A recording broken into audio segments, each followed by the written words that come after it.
Hello students, চলে এসেছি তোমাদের সামনে আমার আজকের নতুন ভিডিও নিয়ে। আমার আজকের এই ভিডিওটা শুধুমাত্র যে আইসিএসসি অথবা আইএসসি ছাত্রছাত্রীদের জন্য তা কিন্তু মোটেই নয়। আজকের এই ভিডিওটা সমস্ত বাংলার ছাত্রছাত্রীদের জন্য তো বটেই, সেই সঙ্গে তোমরা যারা আইসিএসসি বোর্ডের ক্লাস 9 to 12 আছো তাদের প্রত্যেকের জন্য একটা ইম্পর্টেন্ট বিষয় গ্রামারের ক্ষেত্রে। তোমরা অনেকেই আমার কাছে বারবার প্রশ্ন করো, ম্যাম একই শব্দের বিভিন্ন অর্থ বলে একটা চ্যাপ্টার গ্রামারে আছে, সেটা আপনার পিডিএফ নোটসে কি দেওয়া নেই? আসলে আমার পিডিএফ নোটসে নিশ্চয়ই সেই বিষয়টা আছে, কিন্তু ওই নির্দিষ্ট কথাতে নেই বা ওই নির্দিষ্ট চ্যাপ্টার হিসাবে নেই। তার একটা কারণ হচ্ছে, তোমরা যে এমসিকিউ টাইপের প্রশ্ন পাও তোমাদের গ্রামারের ক্ষেত্রে, সে আইসিএসসি বলো আইএসসি বলো, সেখানে কিন্তু এই ধরনের কোনো প্রশ্ন তোমরা পাবে না। সেখানে তোমাদের শব্দের অর্থ লিখতে বলা হবে। একটা নির্দিষ্ট শব্দ তুলে দেওয়া হলো, সেখানে তোমাদের এমসিকিউ যে অপশনগুলো থাকে সেই অপশানে 4টে শব্দ দেওয়া থাকবে, কোনটা সঠিক অর্থ সেটা তোমাদের বেছে লিখতে হবে। তাহলে এই যে প্রশ্নটা, সেই প্রশ্নের যাতে তোমরা কোনো অসুবিধায় না পড়ো উত্তর লিখতে গিয়ে, সেই রকম ভাবে আমার পিডিএফ নোটস কিন্তু তৈরি করা হয়েছে। আজকে আমি সেখান থেকেই 20টা প্রশ্নের উত্তর তোমাদের দিয়ে দেব। মেন যেভাবে তোমাদের এক্সামে আসে সেভাবে বোঝানোর চেষ্টা করব, এবং আমার বিশ্বাস আজকের এই ভিডিও থেকে তোমরা এই 20টা শব্দ যদি ভালোভাবে শিখে নাও, তাহলে বুঝতে পারবে যে কিভাবে তোমাদের প্রশ্নের উত্তর লিখতে হবে। এবং এই প্রশ্নের আজকে যে 20টা আমি দিচ্ছি সেটা অত্যন্ত গুরুত্বপূর্ণ, ইম্পর্টেন্ট, যাকে বলে সেই শব্দ 20টা শব্দ। তাহলে চলো আমরা শুরু করি আমাদের আজকের বিষয়। প্রথমেই আমরা লিখব আভরণ। এই শব্দটার সাথে তোমরা পরিচিত। আভরণ, আভরণ শব্দের সঠিক অর্থ কি প্রশ্ন করা হলো। আভরণ শব্দের সঠিক অর্থ হচ্ছে গহনা।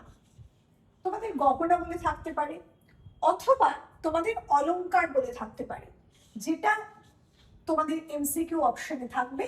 তোমরা সেটাই টিক দিয়ে আসবে না, তোমরা সেই উত্তরটাই লিখে আসবে। এই আভরণ শব্দের অর্থ কিন্তু অলংকার বা গহনা। কিন্তু তোমরা যে ভুলটা করো সেটা কি? সেই ভুলটা হচ্ছে আচ্ছাদন। অনেকেই লিখে আসো, আচ্ছাদন কিন্তু একেবারেই নয়। আচ্ছাদন আসলে কি? আচ্ছাদন কোনটা হবে? আচ্ছাদন যদি হতো তাহলে সেই শব্দটা হতো আবরণ, নট আভরণ। আবরণ হতো, এখানে আছে আভরণ। তফাৎটা দেখো, আচ্ছাদনের অর্থ হচ্ছে আবরণ, সেইটা। এখানে এই পার্থক্যটা তোমাদের বুঝতে হবে। এরপর আমরা আসবো সারদা। দন্তের সয়াকার, বয়শূন্য র দয়াকার, সারদা। এই সারদার অর্থ তোমাদের অনেকগুলো দেওয়া হতে পারে, তার মধ্যে আসল যে অর্থ সেটা হচ্ছে সরস্বতী। সরস্বতী স্পেলিং তোমরা দেখছো দন্তেশ্ব, এখানেও সারদা। কাজে এটা মাথায় রাখবে, তাহলে ভুল হওয়ার সম্ভাবনা নেই। যে ভুলটা তোমরা করো, সারদা দুর্গা। দুর্গা কিন্তু একেবারেই নয়, দুর্গা হলে হয়ে যেত সারদা, এই স্পেলিংটা হতো।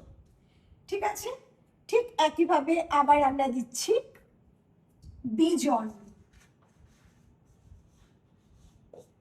বিজন শব্দের অর্থ বাতাস। তোমরা অনেকে লিখতে পারো নির্জন, কারণ এই ধরনের শব্দই তোমাদের দেওয়া থাকবে। নির্জন হলে কিন্তু হয়ে যেত বিজন।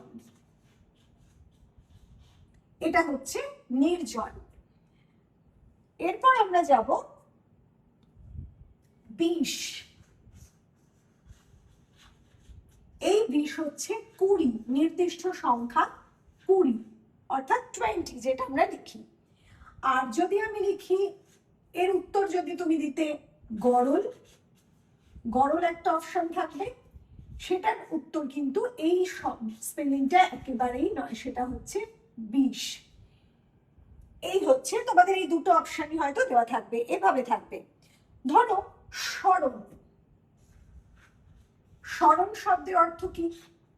স্মরণ শব্দের অর্থ হচ্ছে আশ্রয়। তোমরা কি লিখে আসো অনেক সময়? মনে রাখা বা মনে করা, এই জাতীয় কিছু শব্দ ওখানে থাকতে পারে। মনে করা বা মনে রাখা, সেখানে কিন্তু স্পেলিং বদলে হচ্ছে স্মরণ। বুঝতে পারছো কি ধরনের পরিবর্তনটা হচ্ছে? ধরো স্বাক্ষর,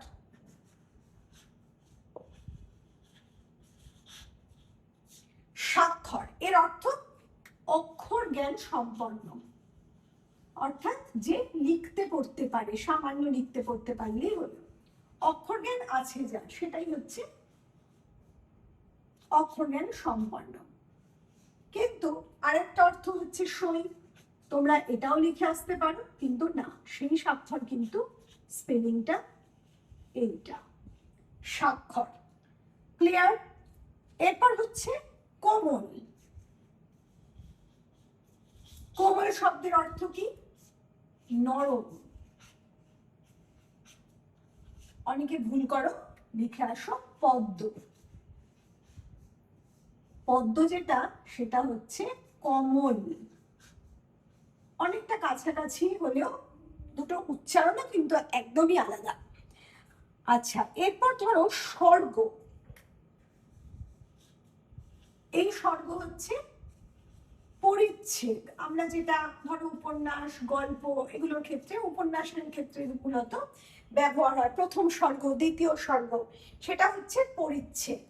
আরেকটা অর্থ তোমাদের ওখানে থাকে স্বর্গ, সেটা হচ্ছে দেবলোক। তোমরা অনেকে ভুল করো, দেবলোক লিখে আসো বা দেবতাদের বসবাস স্থান, কিন্তু তা নয়, সেটা অন্য, সেটা হচ্ছে দন্তেশ্বয় বয় স্বর্গ। এই হচ্ছে স্বর্গ। এরপর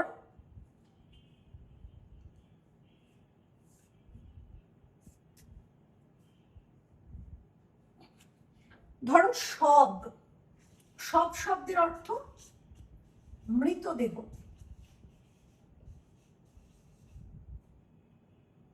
তোমরা যে ভুলটা করো, সমস্ত লিখে আসো সমস্ত, সেটা কিন্তু সব, দন্তেশ্বয় বয় সব। একটু দেখে নাও।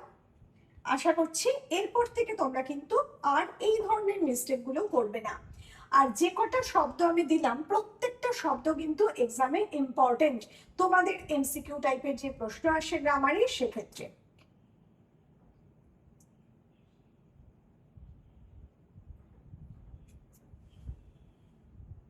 আরেকটা শব্দ আমি দেব বলেছিলাম, সেটা হচ্ছে কুল।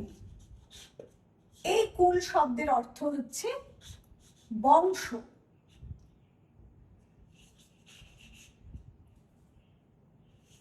এর সাথে আরেকটা থাকলো ধরো নদীর তীর। তোমরা এই উত্তরটা কিন্তু কখনোই লিখবে না, সেক্ষেত্রে স্পেলিংটা হয়ে যাচ্ছে কুল, কয় দীর্ঘ ল, কুল। আশা করছি তোমরা বুঝতে পারছো কি ধরনের শব্দ, কি ধরনের পরিবর্তন তোমাদের দেওয়া হবে। এই দুটো করে অর্থ তোমাদের ওই অপশনগুলোর মধ্যে ক্লিয়ার ভাবে থাকে। আরো অপশন অবশ্যই থাকে, 4টে অপশন আমি প্রথমেই বলেছি। সেখানে কনফিউশন তোমাদের যেগুলোতে হতে পারে সেগুলো এই শব্দগুলো। আর এই 20টা শব্দ কিন্তু তোমাদের জন্য খুব ইম্পর্টেন্ট, সেই কারণেই আজকে ভিডিওতে আমি এটা রাখলাম। আশা করছি তোমরা বুঝতে পারছো, এবং খুব তাড়াতাড়ি তোমাদের সামনে এই ধরনের গ্রামারের সংক্রান্ত আরো নতুন কোনো ভিডিও নিয়ে হাজির হচ্ছি। খুব ভালো থেকো।